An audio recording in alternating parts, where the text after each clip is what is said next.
What's going on, guys? Whatever you need, fire away. Second row left, Lori. Coach, you've talked a couple times in these past couple weeks about moving away a little bit from making sure certain people get the ball and instead emphasizing what's available. What led you to that decision, and how's it worked out as you do yourself scouting so far? I think Curtis is the one guy that I do try. We choose because he's our best playmaker, but it's defenses are pretty. We're facing some pretty good defenses. To start worrying about those type of things, that it just takes away from the flow of the game a little bit. So it's just, let's get first downs. We got a young team. Let's get better and just find a way to get first downs. So that's all I meant. You have emphasized enjoying wins so much these past few days. It's made me wonder if that was a concern of yours with the team. Did you see them not enjoying? No, I just think that it happened at Florida too, and you get these high expectations, which we all have. That's why you are here, and I just want to make sure that first of all, our players enjoy it. Second of all, I think our coaches need to enjoy wins too. We won a lot around here, so make sure we enjoy them, and if areas that you need to improve, make sure you improve. So that's all I meant by that. Can I ask a third, Jerry? Sure, Lori. Sure, Tim. Well, That's more like 4 or 5. I heard someone scouting Northwestern, and they made an interesting point about why Austin Carr is able to get the ball so much, is that he's a target on every play. He may not be the first read, but have you ever had a guy who is someone that you want to make sure is at least a possible target on every play? Sure, we have one right now. Curtis? Yeah. Okay. Thank you. Dave.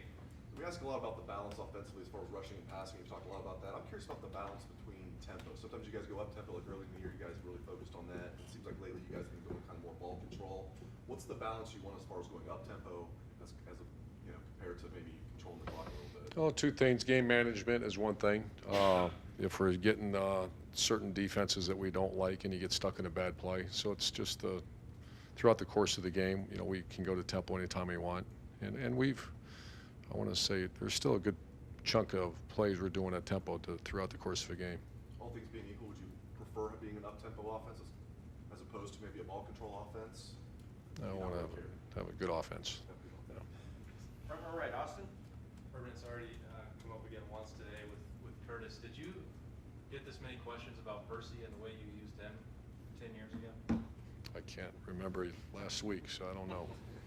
Do you get the impression that maybe that position is misunderstood the way? No, Jerry was saying, he was giving me stats. He's already statistically better than Percy's had any year, so I don't know. The fixation is I think he's having a hell of a year, so I don't mind it. Once again, if we didn't have him, then what else could we talk about? So, I mean, I'm not sure what the fixation is other than I love him. He's a great player and a great kid, and we're trying to give him the ball, and he gets 15, 14, whatever it is a game. So. And if you gave him more, I mean, it has to come from somebody else, right? I don't know. Yeah, sure. Front row right, Tim. Or have more plays, right? What's that? Or I'm just trying to think logically. You have more plays then. It goes back to the tempo, I guess. Yeah. That's a big play. Urban Big Ten announced today that they're going to play games on Friday night starting next year, primetime games. I'm just wondering you have a son who plays high school football. Just what is your reaction to that announcement? I did not know.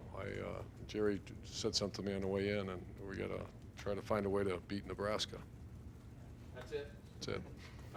In that regard, Malik Hooker in the last several weeks, has he stepped up from the standpoint of being, I don't know, for another word, more of a hitter, more of a run enforcer kind of guy? I mean, what have you seen out of him in the last several weeks? Obviously, y'all asked him to step up and stop that the jet sweep at Wisconsin. He did so, and he played very physical against Penn State. Yeah, I think he's obviously a fine player, and they're using him in a variety of ways now, a little bit like we did. When you have a great player like Von Bell, he's a guy that can do a lot of things for you. Very good in coverage, and also, like you said, they rock and roll the safeties because he's such a good tackler. So he's doing everything we're asking, and I don't work with him as much, but I hear Coach Shiano, and I see what I see like you guys do. Just a hell of a player. And what am I saying? As you look back on going into last week, how much did playing those 2 primetime games on the road take out of your football team? 3. As you kind of assess it now. 3. I mean, well, yeah.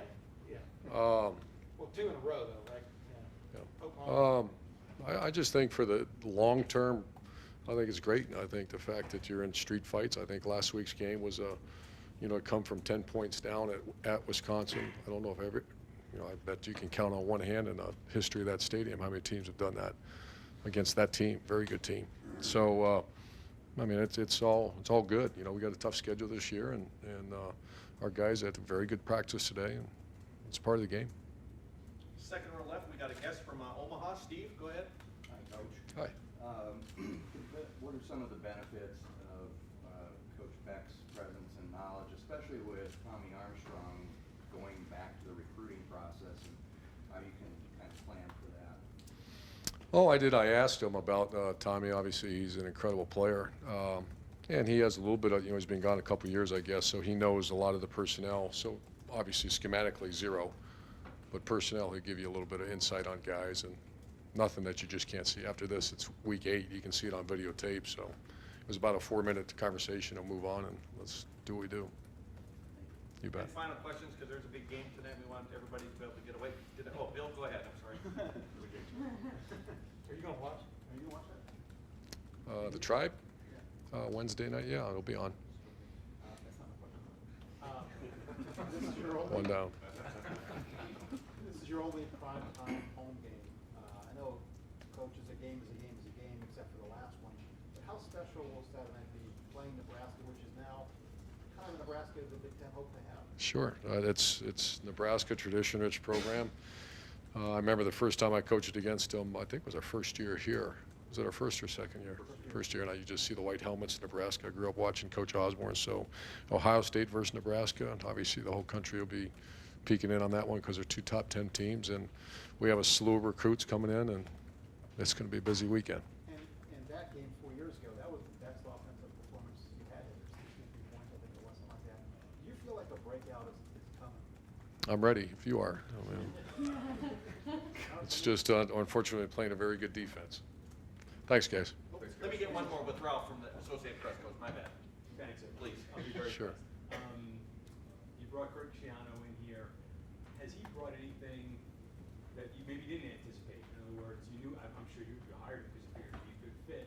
What has he brought here, and was there anything more that you've gotten out of him that maybe you didn't anticipate? Oh, that's a good question. I just have such respect for him, and what I think is great is the working relationship that him and Coach Fickle have. I knew it because that's how much respect I have for Luke, and then this guy comes in, and not just the football acumen, but the way they treat players, the way they are loyal to me, the way they're loyal to Ohio State. Those are unique guys, and there's zero issues. So I thought that would work out well. It's worked out probably a little even better than I thought.